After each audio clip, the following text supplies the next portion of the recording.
Kalau anak yang kecil tuh terutama, dia tuh pas ke sekolahannya tuh kayaknya sampah banyak. Jadi dia tuh di awal sempet yang suka mungutin sampah gitu. Tapi ini kok kayaknya sekolahan nggak tahu banyak banget sih sampahnya sampai dia capek. Saya bilang udah nggak usah. Hai, jumpa lagi di Ruang Kembara dan Komunitas.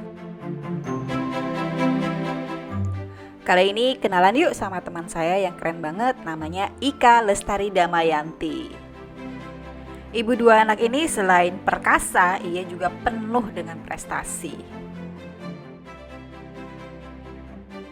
Saat ini Ika dan keluarganya tinggal di Bandung dan baru-baru ini saya berkesempatan untuk mengunjungi mereka.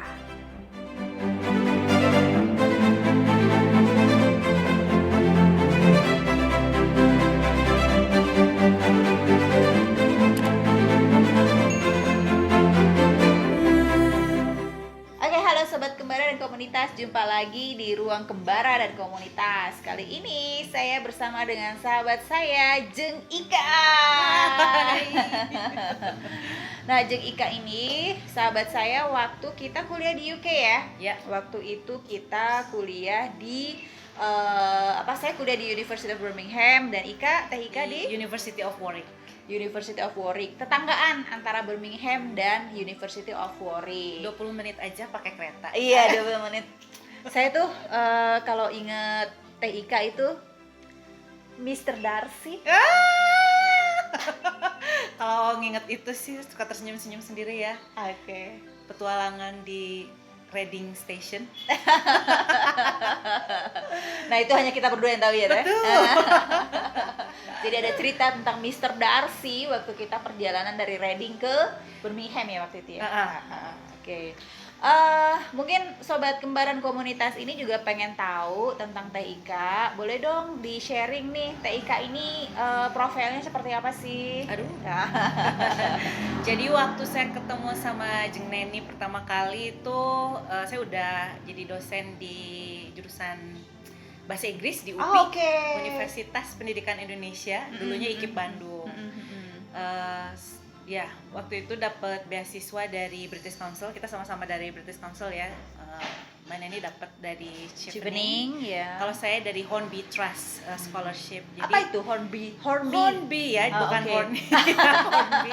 Hornby ya, Hornby Trust. Oke, apa Jadi itu? kalau teman-teman tahu kan, kalau belajar bahasa Inggris perlu kamus tuh ada Oxford Dictionary, itu yang bikinnya A.S. Hornby. Nah, royalti dari penjualan kamus itu didedikasikan buat professional development para guru bahasa Inggris seluruh dunia. Oh, wow. Nah, yang membanggakan saat itu adalah tahun 2005 saya itu adalah penerima beasiswa Hornby yang pertama di Indonesia. Wow. Keren. Cuma satu orang? Cuma satu orang, jadi tiap negara satu. Tiap negara satu. Sampai sekarang ada? Masih tetap ada? Masih ada. Wow, gitu. Luar biasa. Jadi, satu dari, ya berapa waktu itu ininya? Yang melamar itu berapa dulu? Banyak? Kan masih baru, saya lupa ininya ya. Tapi itu ya luar biasa ya, penerima beasiswa pertama untuk beasiswa Hornby Trust itu. Iya. Oke. Nah, terus ini saya sedang berkunjung ke rumah beliau. Rumahnya ini enak banget tahu Teh. Ya ampun. Konsepnya ini terbuka ya.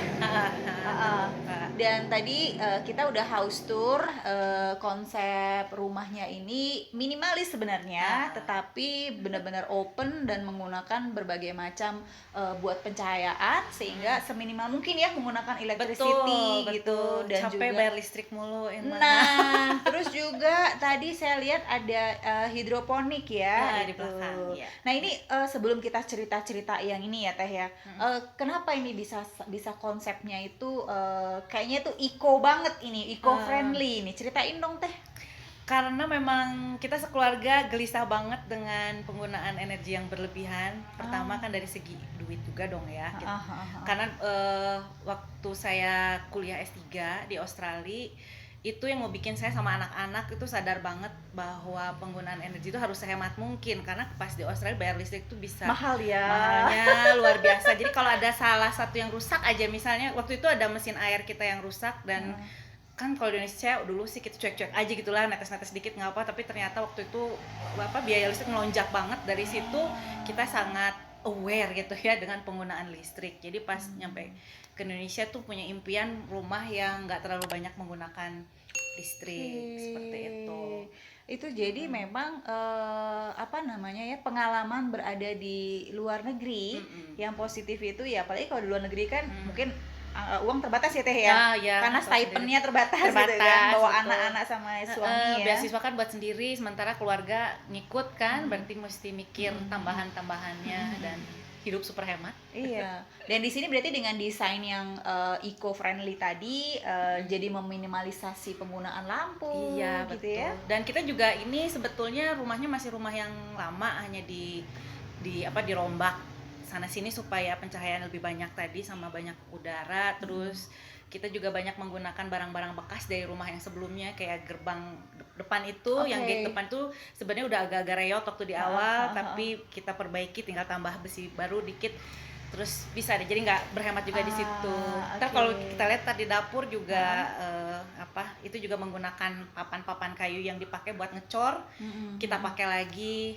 Tangga yang ke atas juga itunya kayunya juga dari bekas rumah yang lama, dari atap rumah yang lama. Jadi kita benar-benar, dan hidroponik juga pakai bambu yang bekas steger itu kita pakai buat instalasi bambu, instalasi hidroponik. Jadi ya apa sebenarnya itu bisa ya reclaim woods ya, atau recycle air, memperpanjang umur barang-barang yang ada. Tinggal diiris sedikit lah ya, diperbaikin dikit gitu ya. Benar.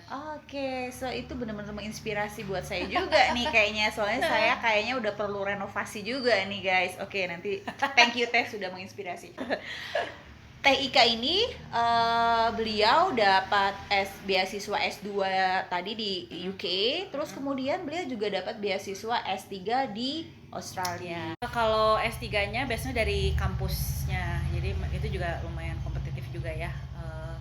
Jadi saya waktu itu ada penelitian, biasa kalau buat teman-teman yang mau cari beasiswa itu sangat penting untuk cari tahu dulu supervisor, dan ketika melamar itu pastikan penelitian kita memang sejalan sama research interest mereka gitu ya.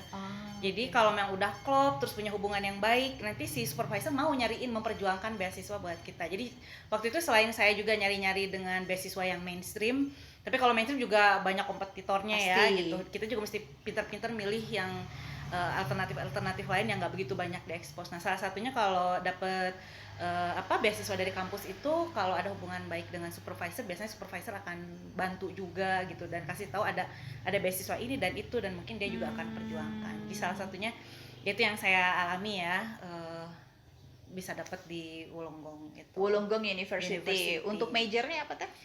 Education.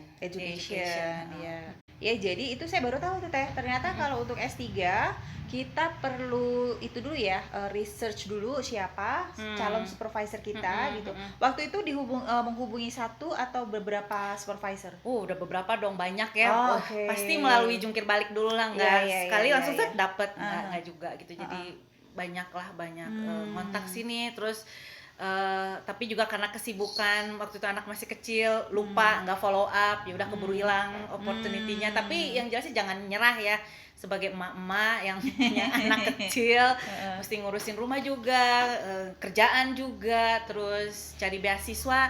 Nah kan kalau orang luar kan senangnya komunikasi lewat email gitu ya, sementara kalau udah nyampe rumah kan udah nggak buka laptop lagi gitu, nggak. Kadang-kadang email suka kelewat, dan mereka lebih suka dengan yang fast response gitu. Itu penting banget gitu untuk bisa respon cepat ke mereka. Dan kalau buat S3 sih akan lebih mudah gitu jalannya kalau kita udah punya publikasi di jurnal yang bereputasi gitu ya. Waktu saya udah ada memang. Nah kalau untuk yang S2 pas kebenaran saya masih ingat gitu ya, salah satunya kenapa sih bisa dapet, karena dari kampus saya waktu itu nggak cuma saya gitu yang daftar ya buat yang si Hornby itu. Saya ngerasa kelebihan yang saya miliki tuh, dan memang disebutkan juga ya salah ketika ketemu dengan yang pemberi beasiswa itu, karena waktu itu saya juga terlibat di berbagai macam kegiatan yang komunitas gitu ya. Jadi pemberi beasiswa itu ingin memastikan bahwa dia menginvestasikan uangnya kepada orang-orang yang nggak cuman buat dirinya sendiri, tapi dia bisa berbagi dengan komunitas yang lebih luas. Jadi kadang ada juga yang ngerasa kalau sekolah aja gitu, nggak usah volunteer di sana, volunteer di sini, tapi ternyata itu bagus banget buat CV. untuk apa, kalau kita mau ngelamar beasiswa ataupun kadang-kadang kerjaan juga sama ya. Cuma yang saya tahu, saya nggak tahu itu tuh dari orang-orang yang ngasih tahu gimana cara dapetin beasiswa. Kadang yang penting TOEFL-nya bagus atau IELTS bagus, akademik bagus, padahal kegiatan kita dengan masyarakat itu juga bisa jadi nilai plus gitu. Ibaratnya gini ya, ada 1.000 orang ya kan, yang nilainya sama nih, TOEFL-nya, IELTS-nya sama, tapi kan ada yang 1, 2, 3 yang stand out, yang selain punya TOEFL atau IELTS bagus, ada sesuatu yang berbeda. Kira-kira itu ya. Nah, saya ingat waktu S2 itu di UK kan nggak bawa anak ya.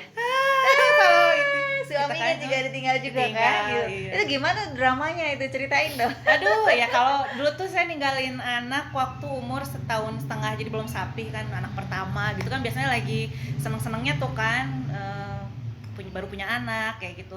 Tapi alhamdulillah waktu itu saya didukung banget sama ibu mertua, suami juga ngedukung gitu ya. Saya kira kesuksesan kita belajar juga karena ada banyak dukungan supporting system ya.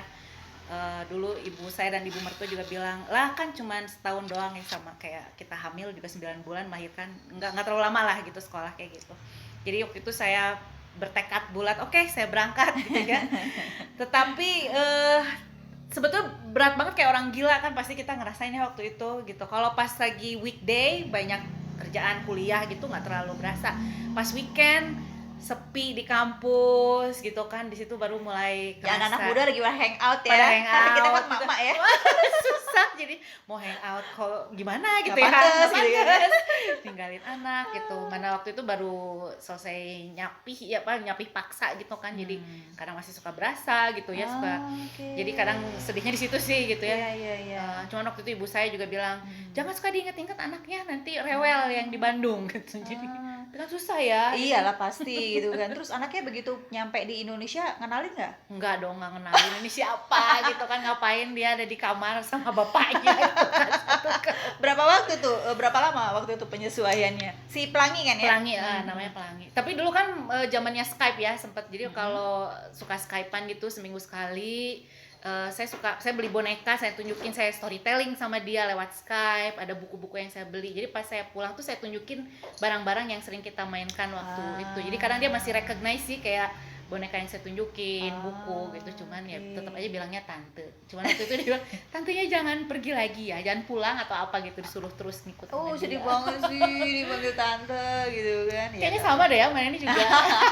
Kalau dulu anak saya begitu saya pulang itu dia nggak kenalin, dia nggak mau dipegang sama saya gitu. Aduh, tapi ya gimana? Ya it takes time lah ya, maksudnya memang itu nggak gampang ya buat kita ya, perempuan ya, dan juga ibu-ibu muda untuk kita mengejar, sebenarnya bukan ambisi juga ya Teh ya, tapi mengejar sesuatu yang sebenarnya nggak cuman buat kita aja, tapi kan juga buat anak-anak juga nanti kelak gitu, jadi role model dan sebagainya. Harapannya seperti itu ya. Tuh, insya Allah sih, insya Allah. Seperti itu. Meskipun ya, dan ingat juga waktu dulu sempat ada yang suara-suara negatif ya, mungkin tahun zaman kita berangkat waktu S2 sama sekarang kan LPDP banyak ngeluarin itu ya, jadi makin banyak ibu-ibu yang pergi sekolah, mungkin nggak sebanyak dulu gitu ya.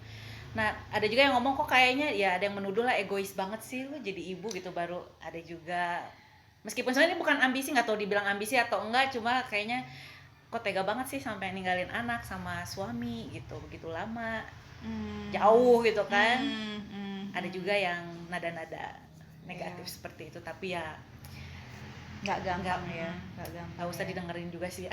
Oh gitu ya, nggak usah didengerin ya. Nggak usah didengerin lagian kan kita tetap move on sama hidup. Ada tujuannya tadi kan, ingin bisa jadi kita jadi role model anak-anak, dan kita juga lebih banyak manfaatnya buat yang lain gitu. Nah, waktu S3 kan beda nih, anak sama suami dibawa ya. Dramanya pasti juga beda juga kan? Beda. Gimana tuh dramanya? Beda lagi. Tapi di satu sisi nggak kayak orang gila gitu ya, nginget-nginget anak jauh gitu. Ini seberat apapun kita ngerasa senangnya karena kita kumpul bareng-bareng semua ya. Kalau berangkat yang S3 ini pasti yang paling berat suami ya, karena dia harus berarti kan berhenti dari kerja dia di sini, terus ke Australia gitu untuk sekian tahun. Saya hampir 6 tahun waktu itu ya, dan pasti nggak gampang buat balik lagi buat suami saya untuk memulai lagi dari awal gitu, karena pasti kan teman kerjanya juga udah udah hilang kontak gitu ya, susah. Apalagi pas kita balik langsung pandemi gitu kan. Itu baru kemarin itu ya 2020 kan ya?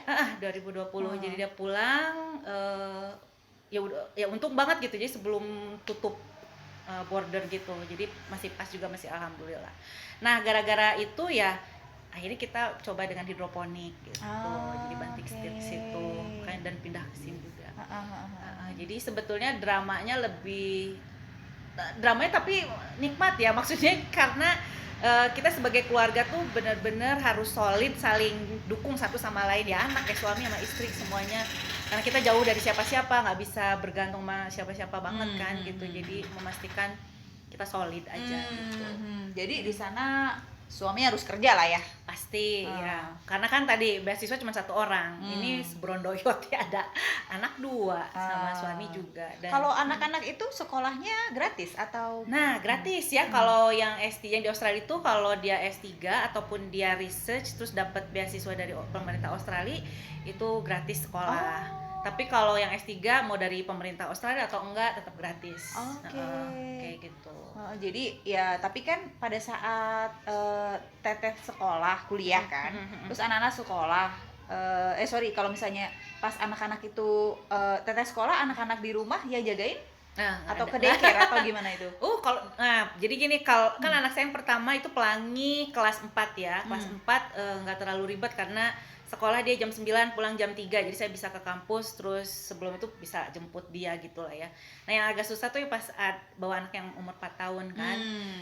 Nah, mau daycare gitu ternyata gila banget, mahalnya luar biasa. Dan itu nggak ditanggung ya? Nggak ditanggung. Tapi kalau beasiswa Australia yang dari pemerintahnya, bukan yang kampus gitu, ada potongan lah gitu. Jadi bisa sehari tuh $100. Sehari $100? Sehari. Astaga, berarti beasiswanya aja nggak akan nutup lah pokoknya. 1.400.000 ya? Iya, sekitar segitu ya. Set, oke. Tapi dolar Australia. Dolar Australia. 9.000, 10.000 ya, gitu. Ya, tetap lumayan. Iya, tetap gitu kan. Akhirnya kan nggak mungkin lah gitu. Selain mahal, ternyata waiting listnya juga panjang. Jadi waktu saya baru datang nggak bisa. Jadi malah bilang gini, pas waiting list, pas dapat juga dia udah berhak sekolah 5 tahun, udah bisa masuk TK. Sekalian aja. Sekalian gitu tunggu. ya. Jadi saya sekitar nunggu 6 bulanan waktu itu. Dan alhamdulillahnya di kampus saya ya, jadi dosennya juga open minded gitu ya. Terus jadi saya kuliah bawa anak, ya akhirnya dia dikasih iPad aja, dia duduk, saya duduk sebelahnya, dia bisa masuk kelas, dia kuliah di kampus. Nggak apa-apa bawa anak.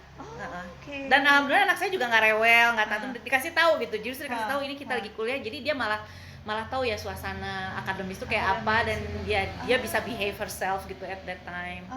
Dia juga nggak ribut. Saya bimbingan sama supervisor sama promotor gitu kan, duduk ya, dia ikut duduk di situ, ikut. Pokoknya bekalnya dengan si iPad tadi lah gitu pokoknya.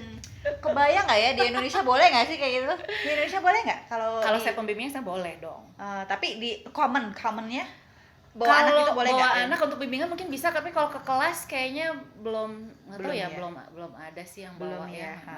Ya mungkin belum ada karena ya nggak boleh juga kali, atau nggak ada yang kepikiran buat bawa anaknya ke kelas juga kali ya. Tapi karena mungkin kalau di Indonesia juga banyak ya buat nitipin juga murah. Murah kayaknya itu. Saya jadi ingat, saya lupa di negara mana gitu ya, yang dia parlemen kan, yang dia tuh sambil bawa anak gitu kan, dia ada parliamentary gitu ya, tetap di situ. Ya dia tetap sama anaknya gitu. Cuma kalau di tempat kita ya di Indonesia kayak belum ya kayak gitu ya. Kayaknya belum. Tapi ya mudah-mudahan dengan banyak terekspos kan video itu kan berkeliaran ya di internet, bisa jadi contoh yang ini juga. Soalnya kalau kita juga gini, misalnya kalau kita lagi sibuk, kita bisa telepon, mah. Benar. Aku mau ini mah, minta sama mama dulu dong. Jadi anak titipin mama, tetangga atau apa gitu ya. Nah, tapi di Australia juga kita waktu itu saya sama teman-teman yang sama orang Indonesia gitu, kita juga ngadain kumpul-kumpul titip-titip anak. Terus karena tadi daycare mahal, terus saya sama ibu-ibu yang lain, yuk kita bikin kayak TK-TK-an gitu. Jadi saya bikin itu, terus sambil ngajarin bahasa Inggris juga ke anak-anaknya di situ, storytelling lah, main game apa gitu ya. Itu benar-benar yang nggak dibayar lah, itu orang pokoknya kita bareng-bareng gitu kan. Terus ibu-ibu suka pada bawa makanan, bagi-bagi kayak gitu. Dan ternyata kegiatan saya itu juga disorot sama kampus.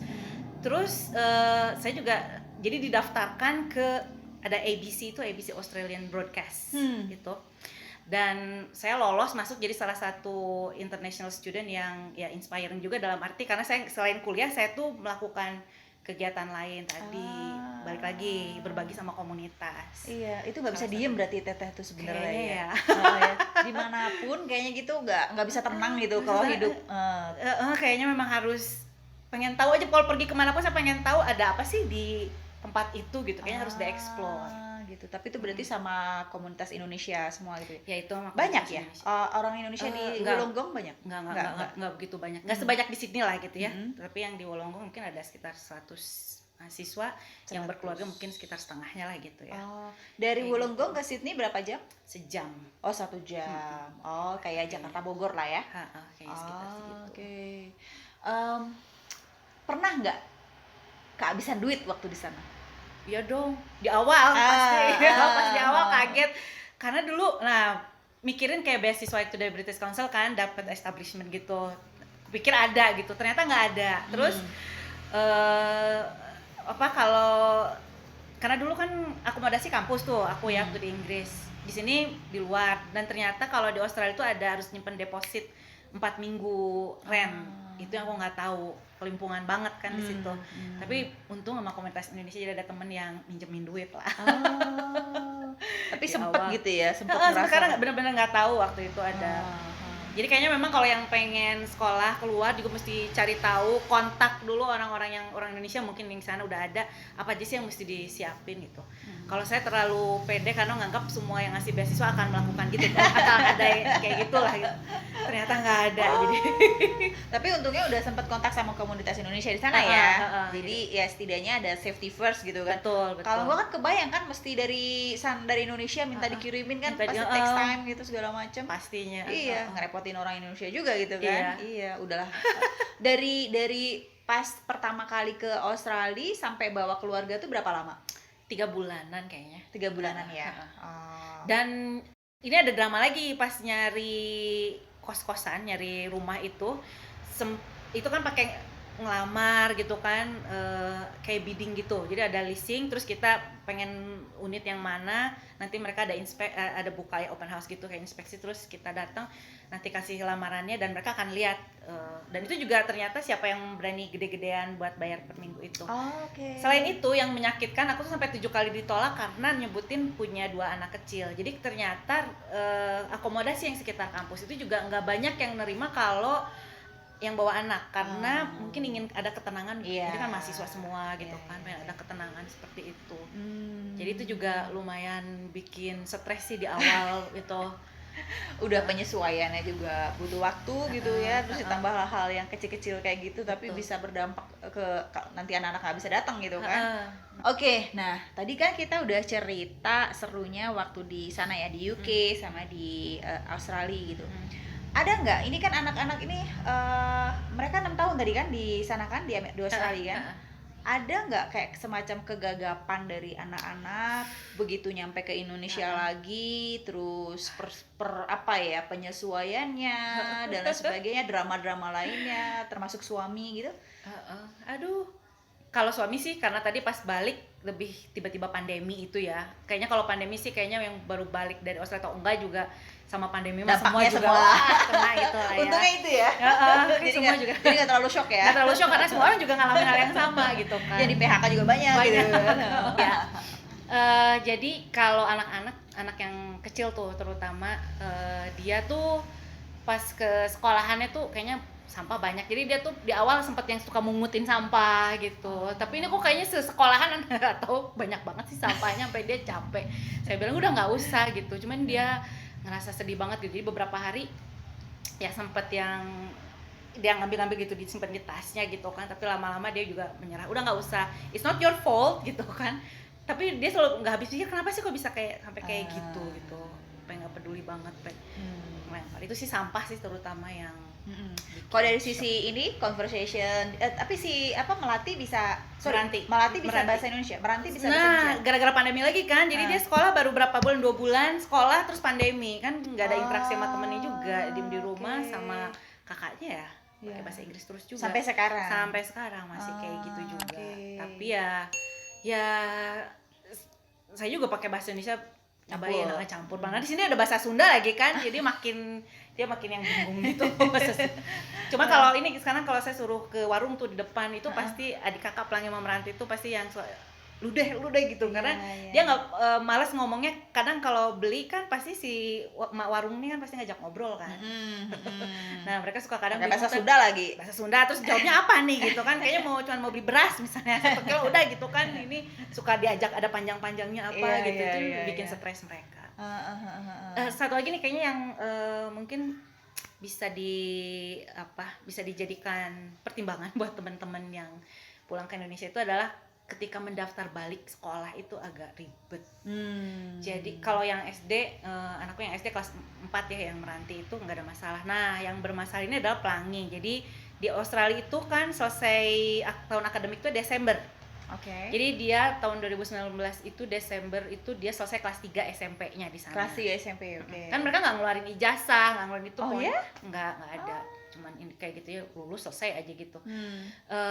Raport ada? Raport aja yang ada, cukup raport doang gitu kan. Nah pas dia balik sini Januari itu kan di Indonesia udah semester 2 gitu kan. Artinya dia nggak ada semester 1. Nah itu saya sempat berjuang juga nih, masa sih anak saya harus nganggur gitu setengah semester supaya dia bisa masuk di semester 1 gitu. Jadi jalurnya itu juga mungkin di suatu hari saya akan cerita jalur-jalurnya, meskipun sebenarnya kayaknya kayak gampang semua tinggal online aja, tapi ternyata nggak semudah itu gitu kalau di lapangannya. Jadi ada beberapa teman saya yang akhirnya anaknya memang nganggur 1 semester, kan sayang banget kalau menurut saya itu waktunya gitu. Kalau anak saya Pelangi itu untungnya di SMA Negeri 1 Bandung itu sistemnya kayak SKS gitu, jadi ada pakai UKBM, jadi anak bisa ngikutin tergantung pace belajar dia, jadi lebih fleksibel gitu. Kayak akselerasi gitu modelnya, bukan? Tapi nggak akselerasi juga. Jadi anaknya bisa lebih cepat selesai, bisa juga lebih lama gitu. Jadi ada materi-materinya tuh online gitu kan, tinggal jadi nyelesain namanya UKBM atau apa gitu ya. Jadi si Pelangi begitu Januari dia hitungannya SMA kelas 1 udah kelas 1, memang harusnya tapi dia semester 2. Semester 2 dia nggak ada semester 1-nya. Gitu. Tapi dia bisa nyusul gitu, jadi dicicil yang semester 1-nya itu sampai dia kelas. Jadi kayaknya dia baru nyelesain utang-utangnya tuh di semester kemarin gitu. Gitu. Sekarang kan udah kelas 3 dia. Iya. Oh, berarti itu ada ya, maksudnya yang tetap yang kewajiban semester 1-nya perlu dipenuhi sama dia gitu. Benar. Oke. Tapi kalau dari sisi kan kalau tadi nggak ada ijazah, berarti nggak ada ujian nasionalnya untuk, kalau kita kan ada ya SD ada ujian nasional, SMP. Di Australia nggak ada? Nggak ada. Jadi ada yang disebut ujian nasionalnya itu bukan untuk syarat kelulusan atau dia masuk ke jenjang yang lebih tinggi. Nah, jadi kayak di kelas berapa ya? 3 kalau nggak salah, 4, 5, kelas berapa gitu ya. Itu cuma buat ngelihat progres kualitas pendidikan aja gitu ya. Tapi memang sekolahnya sih yang ketar-ketir gitu ya. Itu Naplan test. Jadi bukan buat, kalau kita kan mungkin dulu mah zaman NEM ya, atau bisa masuk ke sekolah mana UN gitu. kan? UN sekarang kan sama kan, ada UN juga kan? Nah tapi kan sejak tahun kemarin kalau nggak salah dihilangkan, nggak ada. Gitu. Jadi sekarang kayaknya mulai mengadopsi kayak di Australia itu. Jadi ada ujian untuk melihat perkembangannya aja, jadi itu nggak berpengaruh ke untuk jenjang pendidikan lebih tinggi. Tapi kayaknya mesti cek lagi apakah seperti itu atau nggak di Indonesia. Aku udah nggak punya anak yang kecil, dia tahu. Terakhir mah ya waktu si Aji ya masih ujian nasional gitu kan memang. Gitu. Kalau nggak salah sejak tahun kemarin dia udah nggak ada. Gitu ya. Nah sekarang nih, tadi kan udah mengenai keluarga ya. Terus kan juga Teteh kembali lagi ke kampus nih. Ya.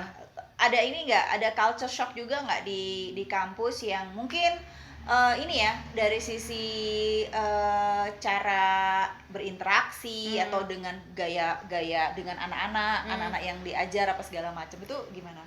Ada shocknya nggak gitu? Kalau shock sih enggak ya, lebih shocknya karena pandemi lagi ya. Tapi langsung semua orang ya? juga dan saya rasa sih semua orang juga dengan pandemi ini yang ngegubrak lah, semuanya juga pada kaget.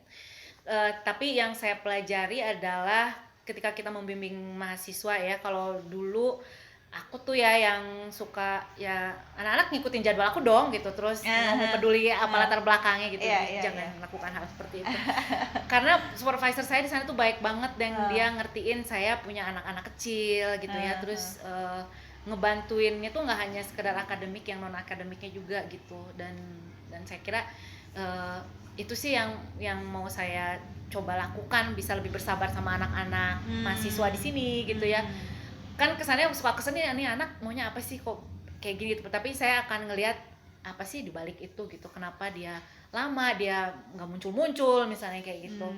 Meskipun ya kalau dulu sih agak sombong gitu kan, udah gede kalian tuh mahasiswa gitu, ini udah bisa manage waktunya lah apa gitu, nggak usah kayak anak kecil lagi. Tetapi saya yang mahasiswa S3 aja gitu masih diperlakukan ya, bahwa mereka juga ngelihat bahwa saya juga manusia yang punya kehidupan lain yang mungkin ada problem di belakangnya, dan mereka tuh care gitu tentang itu. Dosen idola dong berarti ini di kampus ya. Di UPI kan, ngajar apa kalau di UPI teh? Kalau di UPI saya fokusnya di English for Young Learners, jadi saya ngajarin bahasa Inggris yang buat anak-anak, karena tentunya beda ya bahasa Inggris buat orang dewasa, cara ngajarnya juga gitu. Cara ngajar. Oh, jadi apa namanya, spesialisasi. Jadi nanti untuk calonnya guru-guru PAUD gitu atau apa ini? Ya bisa PAUD, bisa juga yang di SD, bisa juga yang SMP. Jadi saya range-nya yang saya perhatiin tuh yang tadi yang preschool itu sampai ke SMP. Ke gitu SMP. Nah, banyak yang kuliah jurusan itu banyak. Di kampus saya tuh memang mata kuliah itu mata kuliah pilihan ya. Kalau yang wajibnya memang untuk ngajar yang anak SMP ya, secondary school kayak gitu. Tapi itu salah satu unggulan program mata kuliah di prodi kami, dan banyak peminatnya juga gitu kan, karena sekarang kan banyak juga sekolah-sekolah internasional, terus dari yang mau kursusan dan lain sebagainya gitu, fokus ke anak-anak gitu. Iya. Nah, kenapa sih Teteh waktu itu mau mengambil jurusan itu? Bahasa Inggris. Bahasa Inggris spesialisasi untuk anak-anak gitu. Kenapa? Apa sih yang ininya? Karena apa ya? Kalau saya ngeliat gini, kalau anak-anak yang paling penting itu pendidikan pas anak-anak gitu malah ya. Ketika itu salah, waktu yang dihabiskan oleh anak itu nggak bisa kita ambil lagi, itu satu. Yang kedua juga susah banget buat mengandunya gitu kalau ada kesalahan terjadi gitu. Susah banget kan dibenerin ya. Jadi saya tertarik itu karena nggak cuma sekedar ngajarin bahasanya, tapi juga perilaku mereka juga gitu ya. Dan bahasa Inggris itu saya ngeliatnya bisa dijadiin salah satu pintu masuk untuk ngajarin literasi. Saya nggak tahu ya kalau di pelajaran bahasa Indonesia seperti apa gitu, cuma kayaknya jarang banget di sekolahan kita diajarin kayak storytelling, bercerita sekedar ditanyain siapa tokohnya gitu, cuma kayak gitu, terus jadi tes gitu, terus suruh ngapalin, tapi nggak menikmati cerita itu sendiri. Nah, lewat storytelling pas ngajarin bahasa Inggris, karena bahasa Inggris kan bukan mata pelajaran wajib ya di SD, mungkin buat gurunya juga bebannya nggak terlalu besar karena nggak ada di UN lagi kalau di SD kan, jadi seharusnya bisa lebih rileks dan lebih membuat anak-anak seneng untuk membaca misalnya. Dan buku-buku dalam bahasa Inggris itu picture booknya tuh bagus-bagus ya. Bagus-bagus, nggak ngajarin kayak pokoknya kalau kamu berbuat A, kamu jahat, masuk neraka, misalnya dosa gitu kan. Itu anak-anak pasti udah 40. Ini ngajarin yang kayak gitu, tapi dari kejadian-kejadian sehari-hari aja gitu, kayak bukan persaingan yang gimana ya, tapi adik kakak gitu kan suka ada konflik, tapi kan mereka saling sayang, terus konfliknya juga yang ya cute lah buat anak-anak gitu, gimana mereka solving the problemnya. Jadi ngajarin bahasa Inggris tapi lewat cerita, dan juga sebenarnya bisa membentuk karakter mereka gitu. Jadi kenapa saya fokus di situ. Kalau anak-anak udah seneng baca, sebetulnya itu apa ya, mau ketemu berbagai macam teks yang sulit juga setidaknya dia udah punya pengalaman gimana membaca gitu loh. Jadi bisa jadi pintu masuk ke literasi. Karena saya lihat sekarang kayak udah loncat tiba-tiba kan langsung ke serba digital gitu, tapi ketika membaca yang apa sih kayak karya sastra gitu ya, bisa membangun rasa empati gitu kan, seperti itu. Jadi nggak komen-komen yang jahat. Nah, ini salah satunya anak saya juga gitu. Kalau waktu di Australia itu malah nggak ada kejadian bully membuli. Kalau ya mereka pada apa ya, apalagi multikultural banget gitu kan, dari berbagai macam negara, agamanya juga macam-macam, ada yang punya agama, ada yang enggak gitu, sampai ke identitas gender juga macam-macam sampai kecil, tapi diajarin untuk enggak saling ngejudge gitu, saling menghargai aja satu sama lain.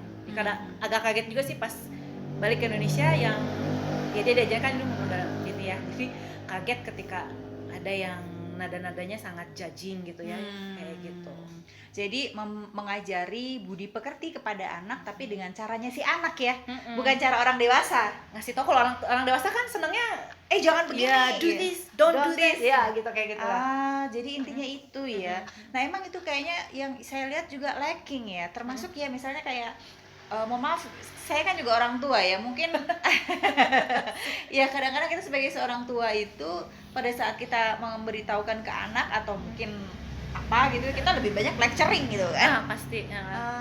Karena lebih mudah ya kalau lecture itu, kita langsung keluar langsung gitu ya. Iya. Kamu jangan manjat-manjat nanti jatuh gitu. Padahal anak-anak butuh merasakan jatuh kan. Tapi jangannya bahaya banget. Kayaknya dia perlu diajar untuk melihat, bisa mengevaluasi juga seberapa bahaya atau iya. Maksudnya apa namanya, bisa pada saat dia experience gitu kan, dia ngerasain sakit sedikit misalnya, terus dia ngerasa oh ya kalau begini nggak boleh. Iya, gitu. dia harus tahu konsekuensinya kayak gitu. Dan tadi yang mengenai toleransi itu juga ya, secara tidak langsung juga dengan tinggal di multikultural dan berbagai macam ini juga mereka ini ya. Jadi lebih sensitif juga di sekolah juga kan, dengan berbagai macam apa sih abilities gitu ya, untuk yang autis lah, yang apa juga, mereka juga jadi nggak ngejekin kok dia kayak gitu, nggak, bukan itu, jadi justru gimana ngebantu dia. Bahkan di sekolahnya juga ada bergiliran itu, yang piket itu apa, ngumpulin buat bikin kompos, ada karena di sekolah juga miara ayam, jadi ada yang giliran ngambilin telur, kayak gitu, terus berkebun. Gitu ya. Telurnya dijual ke orang tua, ada sayuran juga dibagiin, pokoknya it's interesting ya. Itu juga, kelas berapa itu? SD ya, di SD gitu. Nah pas ke SMP juga Pelangi itu sama temennya pionir bikin kegiatan ekstrakurikuler di sekolahnya, untuk apa ya eco-friendly kayak gitulah buat di sekolah, sampai ngitung ini kalau sekolah menghasilkan kertas berapa sampahnya, kayak gitu, nanam lagi, dan juga collecting apa sih, tau kan kalau roti tuh suka ada klipnya tuh yang plastik kecil-kecil itu kadang kan main buang-buang aja tuh, itu juga dikumpulin bisa di recycle, sampai kayak gitu juga. Jadi memang ya, jadi itu ya apa, mengajarkan anak secara langsung gitu ya. Kalau di kita kan lebih banyak teori ya kayaknya ya. Teori dites dah aja selesai.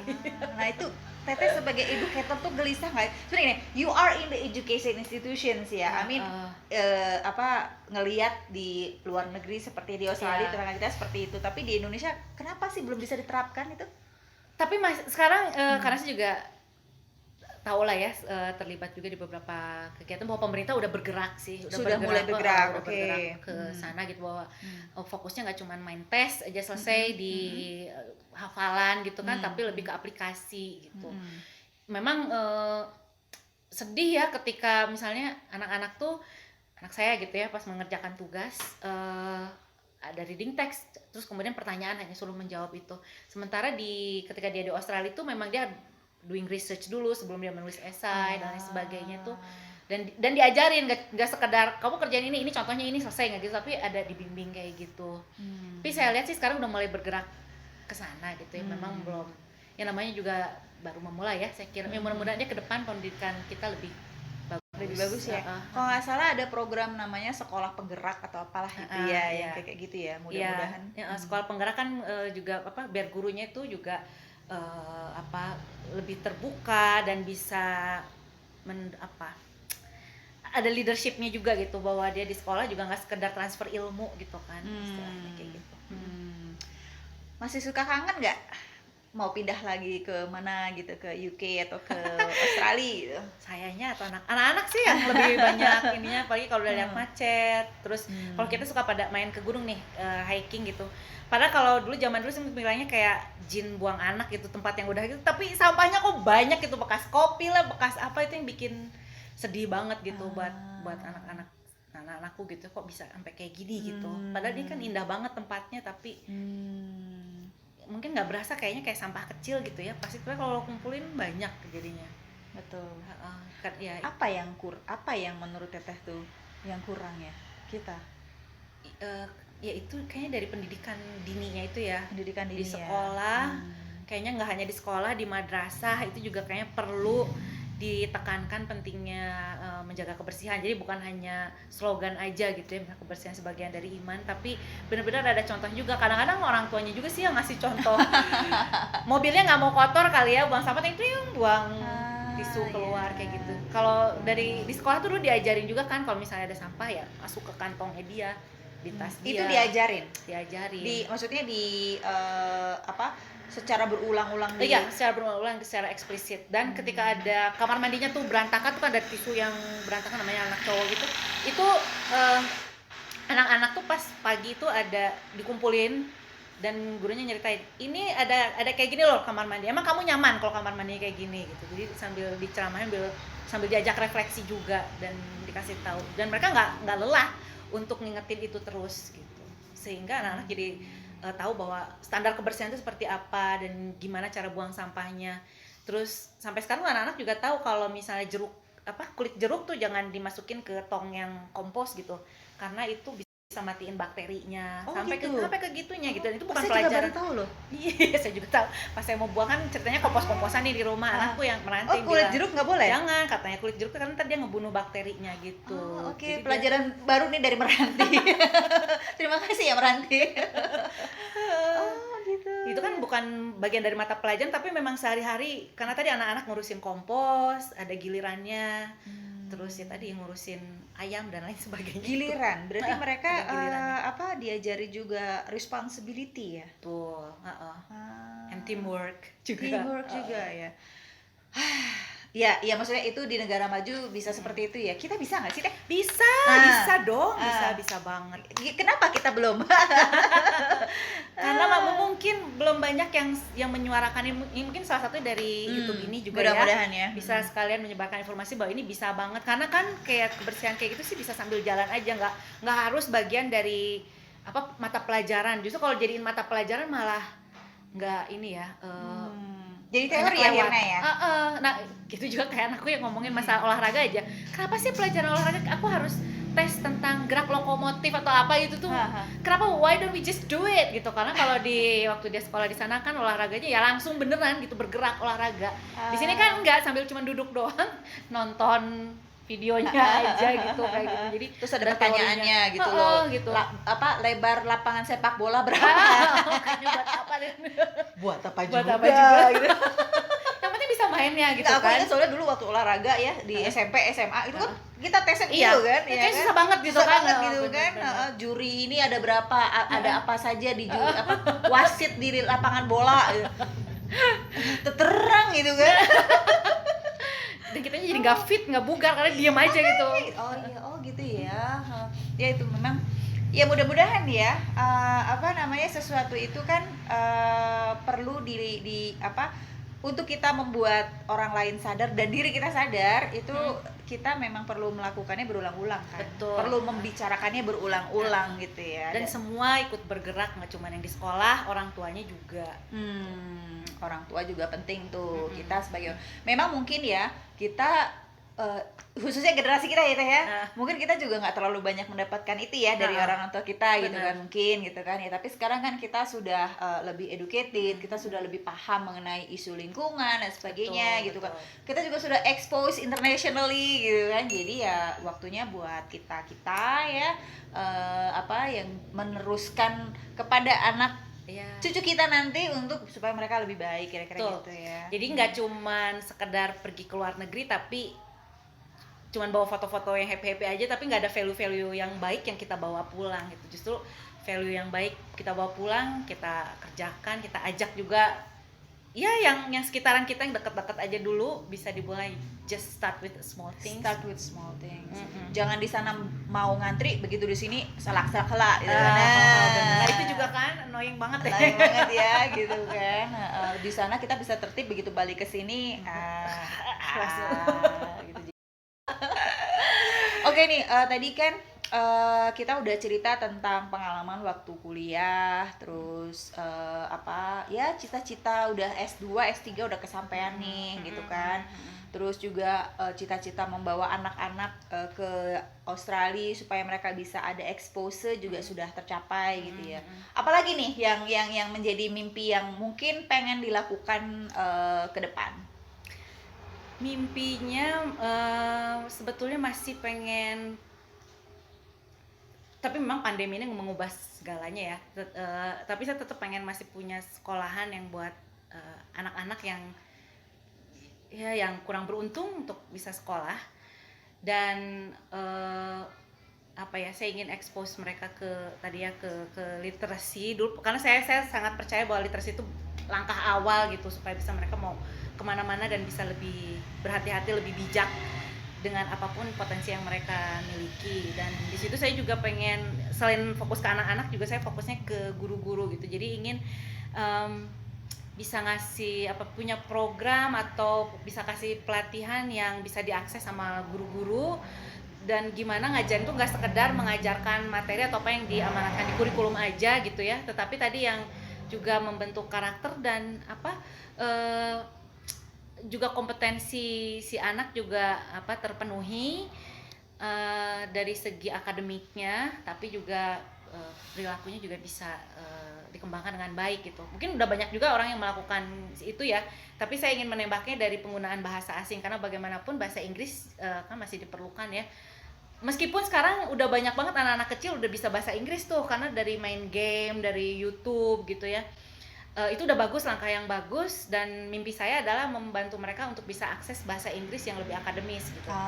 Kalau dulu sempat kepikirannya mungkin bikin kelas yang face to face, tapi dengan pandemi sekarang bisa dengan online dan bikin materi-materi pelatihan atau pembelajaran kayak gini. Mungkin saya mesti belajar banyak dari Mbak Neni nih bikin program begini. Oke, wah berarti ini ya, mudah-mudahan mimpinya tadi bisa segera terrealisasi. Ya katanya sih gini teh, lakukan aja dulu. Iya, betul, betul. Kan memang kadang-kadang kita pada saat punya mimpi, mimpi itu hanya menjadi mimpi kalau tidak diaktualisasikan gitu loh dengan tindakan. Nah gitu. Yeah. Jadi mungkin pelan-pelan nggak apa-apa. Saya siap membantu pokoknya. Dan nanti jangan lupa ya Sobat Kembaran Komunitas, kalau punya ide-ide untuk bisa mengembangkan mimpinya Teh Ika, silakan kasih di komen ini. Tapi intinya adalah tadi yang disampaikan Teh Ika, kita perlu menyadarkan anak-anak, memberikan edukasi kepada anak-anak dengan cara anak-anak. Ya kan? Iya, sesuai dengan perkembangan mereka. Sesuai dengan perkembangan mereka, bukan pakai kacamata kita orang dewasa saja gitu. Oke, Teh Ika, terima kasih banget. Ini saya sudah berkunjung ke rumahnya yang nyaman sekali. Terima kasih. Untuk informasi lebih lanjut, ada sosial medianya? Ada Facebooknya. Facebooknya nanti di sini ya. Ada Facebook, terus ada Instagram. Instagram juga ada ya. Nanti di sini nih di bawah ini ada Facebook sama Instagramnya. Dan kalau misalnya mau kontak lebih lanjut atau diskusi untuk jadi kita sama-sama jadi volunteer bantuin Teh Ika, yuk bisa kita sama-sama. Okay, thank you guys and see you in the next channel. Bye.